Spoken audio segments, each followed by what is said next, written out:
lo dijo en la primera hora. Muy bien, 8 de la mañana con 8 minutos en la primera hora por Sonorama, la gran señal nacional.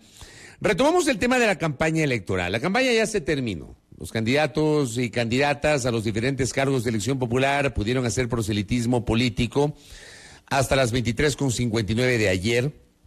Igualmente promoción electoral, y a partir de las 0 horas de hoy rige esto que se llama silencio electoral, que digamos con las nuevas tecnologías de la información y de la comunicación como que no es tal, porque las redes sociales no están reguladas. De hecho, los candidatos siguen omnipresentes en las redes sociales.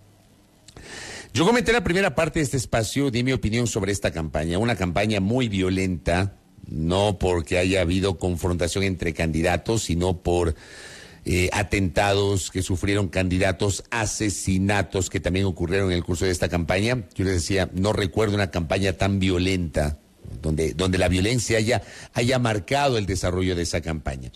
Pero también ha sido una campaña muy apática, muy atípica además, y en donde se dio el uso y abuso de las redes sociales.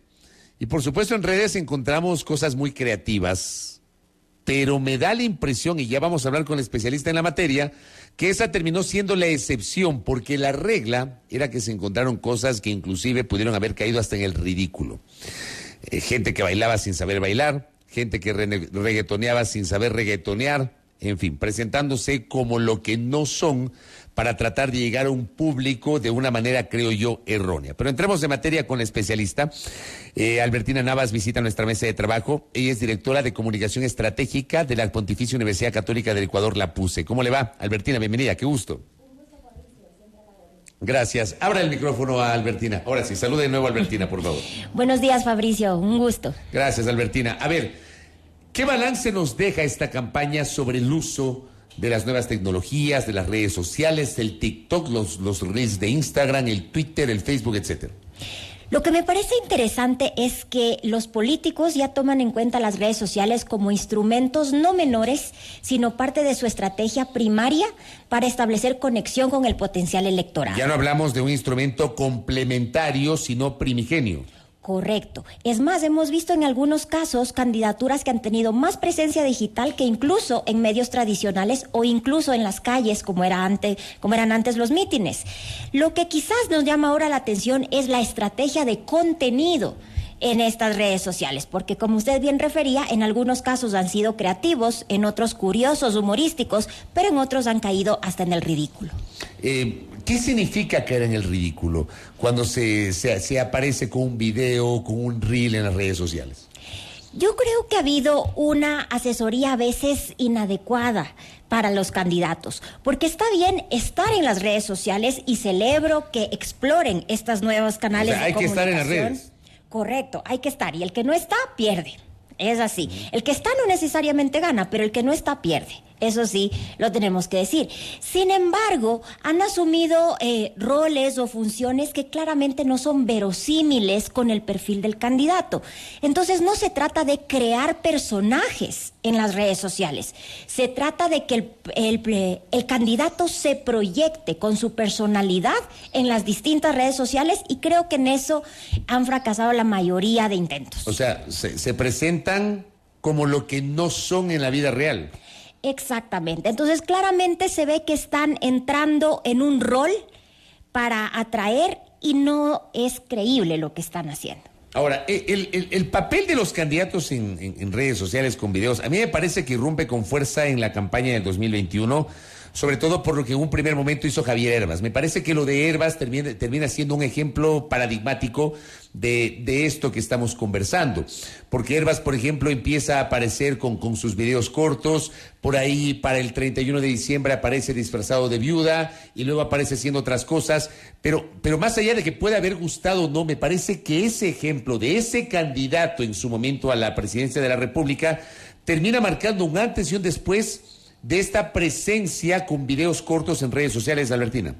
Es correcto. Sin embargo, recordemos que en esa misma campaña, Yaco Pérez tuvo una presencia muy interesante en TikTok también, y también Arauz.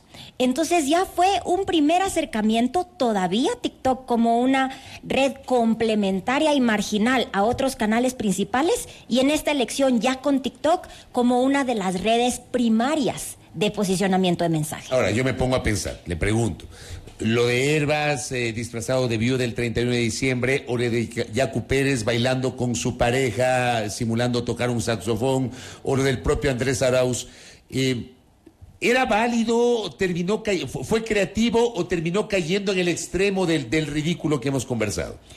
Yo creo que en el caso de ellos se dio lo del el primero que golpea dos veces. Porque irrumpieron con fuerza, por primera vez de una manera más orgánica dentro de su campaña, y eso logró el posicionamiento y la atención de cierta parte de un electorado joven. Recordemos que TikTok tiene un fuerte componente entre 13 y 18 años, a diferencia de Facebook y Twitter, y entonces lograron esa atención y la atención de los medios de comunicación también como noticia de su presencia en TikTok.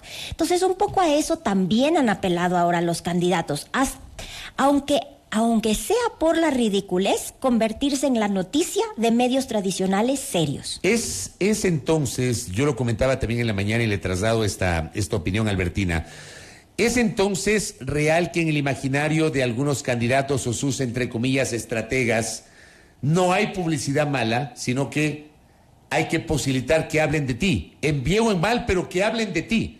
¿Es así? Creo que muchos han apelado a esa estrategia. ¿Y es erróneo o no es erróneo eso? Yo creo que sí, porque es una estrategia de visibilidad, pero muy mediocre en el contenido.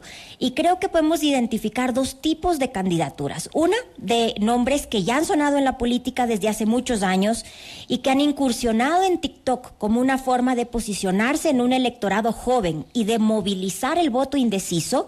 Y otros candidatos que nadie los conocía y que lo que realmente están haciendo es sembrando para próximas elecciones, porque lo que están haciendo es efectivamente que su nombre sea pronunciado en distintos medios, incluso por fuera de TikTok, para que la próxima vez en que tengan más oportunidades ya no sean los nuevos, sino los que ya sean referenciados a la elección anterior. Entonces estamos viendo que, sobre todo en el grupo de nuevos candidatos, efectivamente hay una estrategia intencional de posicionamiento del nombre, digan lo que digan. Que hablen lo que sea, pero que hablen. Pero que hablen. ¿Y eso termina siendo decisivo o no en tal vez la decisión que tomen aquellos indecisos de cara a las elecciones?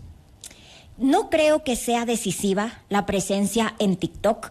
Recordemos que el voto duro ya está decidido. Ahorita lo que vamos a ver es simplemente lo que se pueda mover de ese 15 hasta 20% que las encuestas hablan del voto indeciso. Y TikTok lo que sí tiene es lo que llamamos alcance, es decir, una audiencia muy amplia. Estamos hablando en Ecuador de 10 millones de usuarios activos de Ecuador en TikTok. Esa ya no es una audiencia menor, ya es una audiencia que puede ser incluso más grande. No es un público cautivo, sino que está ahí. Correcto, es un público que consume información, pero que no necesariamente significa que esa atención se transforme en voto. De hecho, ahorita la catarata de información de todos los candidatos, lo que está haciendo la gente es estar en TikTok a manera de entretenimiento, no realmente como una forma de argumentar su voto. Ahora, usted decía, Albertina, que hay candidatos que inclusive hicieron un uso mucho mayor de las redes sociales por encima de los medios tradicionales. Pero, ¿cuál es la incidencia hoy de las redes? O sea, ¿seguimos siendo un país tangencial respecto de las tecnologías o ya estamos en un porcentaje importante como para decir que la presencia en redes puede ser decisiva en una votación, en una elección? Ya estamos. Si recordamos las cifras oficiales del gobierno, dice que 7 de cada 10 ecuatorianos tiene acceso a Internet. Eso significa que usan la plataforma al menos una vez por mes. Eso no es menor si consideramos que en América Latina el promedio es del 40%, es decir, 4 de cada 10. Por supuesto que podemos hacer acotaciones a la metodología de cálculo. Sin embargo, 13 millones de usuarios activos en Facebook, 10 millones de usuarios activos en TikTok, 6.5 en Instagram, 3.5 en Twitter, ya no son audiencias menores.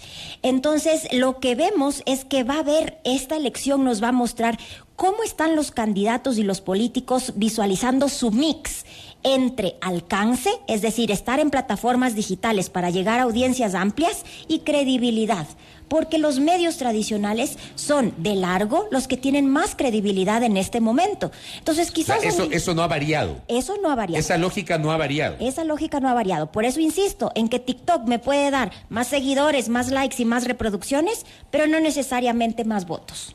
¿Y qué pasa con Facebook? ¿Qué pasa con Instagram? ¿Qué pasa con Twitter?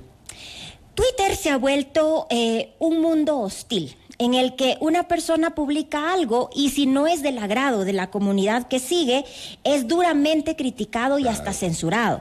Entonces, en Twitter es donde vemos los elementos de negatividad como los trolls, que son cuentas creadas con el fin de difamar a un candidato, a un partido, a una tendencia. Vemos troll centers, que ya son estructuras de trolls, incluso con grandes presupuestos detrás, e incluso bots, es decir, programas que automáticamente retuitean lo que una persona dice o lo que se publica con un hashtag, con el objetivo de posicionar una idea en contra de alguien o a favor de alguien. Entonces, Twitter se ha vuelto un mundo que es un poco hostil, que tiene una alta carga política y de análisis, pero que no pasa de ser un mundo, no el mundo. Extrapolar lo que pasa en Twitter a lo que pudiera pasar con el electorado sería un error metodológico. Facebook, en cambio, se volvió una red social, como dicen mis alumnos, de más viejitos. Ahí está la gente más entre 35, 55 años, y es un mundo más positivo. Ahí uno es amigo, uno no está tan dispuesto a la confrontación. E Instagram es un mundo, en cambio, también para jóvenes, más alrededor de 25 y millennials, donde también es un mundo feliz, donde no hay hostilidad. Entonces, donde ahorita vemos más el grueso de la presencia electoral es en Twitter, con confrontaciones ácidas de ideas, y en TikTok como una lógica de entretenimiento. Ahora, TikTok tiene un índice de penetración, entiendo, muchísimo más amplio que Twitter. Es correcto, es correcto. Twitter es una audiencia mucho más pequeña, 3.5 millones versus 10, pero es una audiencia de nicho, es decir, una comunidad más pequeña. ¿Más analítica? Altamente analítica, crítica, y que puede tender incluso a la hostilidad. El debate político está en Twitter y no en TikTok. Correcto. Ni en Facebook ni en Instagram. Exacto. El debate político y también la hostilidad política están en Twitter. Ahora, esa hostilidad de alguna manera termina teniendo incidencia o no con estos porcentajes que he dicho y esta comparación entre TikTok y Twitter. ¿Ese debate y esa hostilidad termina siendo decisivos o no? No, lo que sí vamos a observar es lo que se llama el fenómeno de la espiral del silencio. Es decir, cuando alguien pone algo en una comunidad, por ejemplo en Twitter, y mis seguidores me insultan, yo me autocensuro. ¿Para qué voy a poner esto si todos me caen a palos? Si vuelvo a poner y me vuelven a insultar, puedo incluso abandonar la comunidad. Entonces, ¿qué es lo que pasa? Empezamos a generar lo que se llaman burbujas y microredes. Entonces, yo tengo en mi chat del WhatsApp de mi familia o del barrio o de los papás del colegio, donde todos aparentemente piensan lo mismo. Y lo mismo pasa en Twitter, y lo mismo pasa con ciertos amigos de Facebook. Entonces, ¿cuál es la impresión de los usuarios? ¿Que todos van a votar por un candidato o que nadie va a votar por un candidato? Entonces, perdemos la sensibilidad y la percepción de la opinión pública y creemos que la opinión de nuestros 25 contactos más recurrentes es la opinión del electorado. Y ahí ya no hay un error de percepción. Ahora, el tema es que es verdad, en Twitter, yo soy tuitero puro. De hecho, recién estoy explorando, por ejemplo, intentando tener una mayor penetración en Instagram y en TikTok, pero soy tuitero puro y en realidad la confrontación que hay, hace 5 años no había ese nivel de confrontación en Twitter que hoy lo tenemos. Y claro, eso también obliga a que uno se autoeduque. Yo, por ejemplo, yo no respondo a los insultos. Yo no sé si bloquear a los trolls es una buena estrategia. Bueno, hay un principio en Internet que dice no alimentes a los trolls, porque los trolls lo que buscan es captar la atención de nosotros y su mejor escenario es que respondamos mal para hacerse las víctimas. No les dije, ahí está Fabricio Vela, un intolerante con la opinión opuesta, no sé qué. Entonces la mejor estrategia es ignorar a los trolls. Ahora, si esos trolls van sistemáticamente publicando temas en contra de nosotros y que pueden afectar o difamarnos, sí podemos usar las mismas políticas de privacidad de Twitter. Entonces uno puede denunciar a una cuenta, escoge la razón. Ahí es importante que los equipos digitales conozcan con claridad las políticas. Por ejemplo, una de esas es el acoso selectivo, es decir, que a uno le insulten por una afiliación política, religiosa, orientación sexual, etcétera. Escoge los tweets donde se hace ese tipo de afirmaciones. Twitter evalúa y eventualmente o borra esos tweets o suspende la cuenta. Entonces yo creo que lo importante es no responder, pero si el comportamiento se vuelve sistemático, denunciar con los argumentos correctos para las políticas de Twitter. Ahora, ahí, por ejemplo, ahí está estas estrategias, desde mi punto de vista, solamente apuntan a colocar determinados frames en Twitter, el hacer encuestas, ¿no? Y aquí hay políticos y hay candidatos y esto viene pasando desde hace rato. Yo recuerdo que en 2019 el candidato que era el primero en las encuestas de Twitter terminó quinto en la carrera por la alcaldía de Quito, y así fue, ¿ya? Por eso yo le preguntaba que Twitter o que las redes no reflejan necesariamente el mundo real. Es esto de hacer encuestas, esto de posicionar que el candidato no sé cuánto es primero en las encuestas de Twitter, ¿termina siendo esto negativo, positivo? ¿Cómo le analizamos? Yo creo que eso puede ser un ejercicio nuevamente de entretenimiento sin ninguna validez estadística. Recordemos que las redes sociales tienen algoritmos de afinidad. Esto significa que el contenido que yo más visualizo es el de mis 25 contactos con los que yo tengo más interacción. En muchos de los casos, esos 25 contactos van a tener una idea muy similar a mi posición política frente a ciertas cosas. Entonces yo propongo una encuesta y tengo resultados bastante predecibles desde mi posición y luego los comparto a una audiencia que los va a calificar positivamente. Entonces, nuevamente, estamos generando esa burbuja y esa cámara de eco donde todos reproducimos lo que los mismos 25 pensamos. Entonces, lo importante aquí es no caer inconscientemente o ingenuamente en ser elementos de desinformación.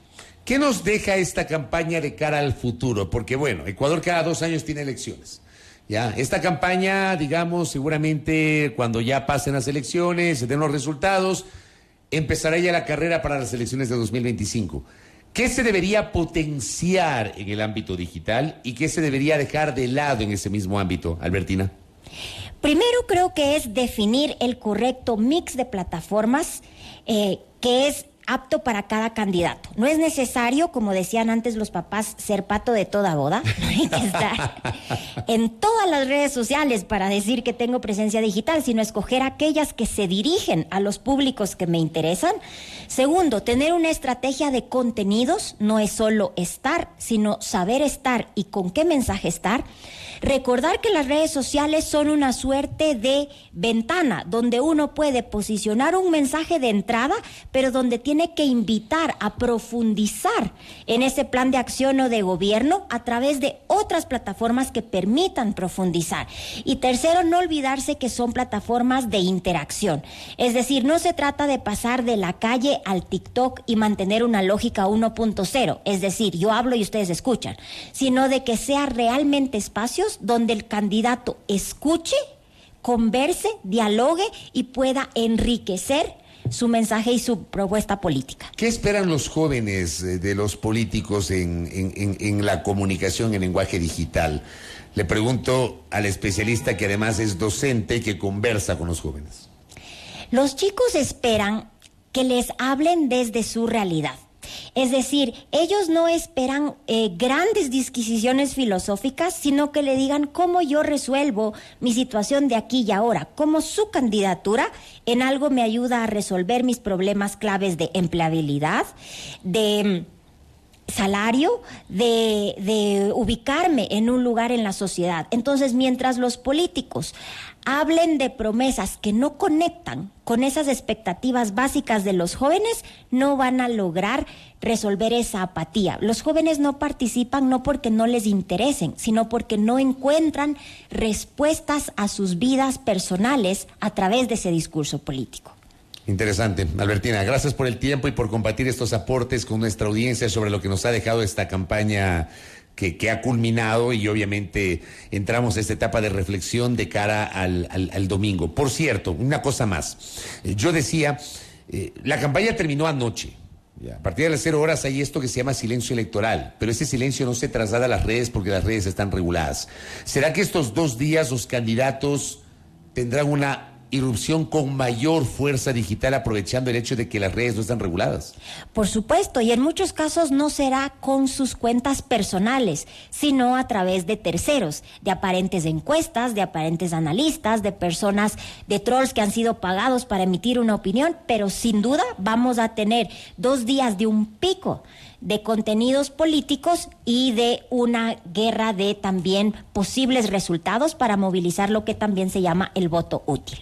Correcto, gracias Albertina, muy gentil. Un placer. Gracias Albertina Navas, que ha estado con nosotros acá. Ella es la directora de Comunicación Estratégica de la Pontificia Universidad Católica del Ecuador, la PUCE, docente además y especialista en esta materia, hablando sobre la incidencia digital en el curso de esta campaña que ha culminado. Tenemos estos 2 días adicionales y luego pues el domingo las elecciones donde renovaremos autoridades seccionales, alcaldes y concejales cantonales, prefectos y viceprefectos provinciales, miembros de las juntas parroquiales rurales, miembros del Consejo de Participación Ciudadana y Control Social y por supuesto nuestro pronunciamiento sobre las 8 preguntas del referéndum constitucional. Así que estamos pendientes del domingo. 8:30, pausa en A Primera Hora. Primera Plana. Todas las noticias, todas las voces.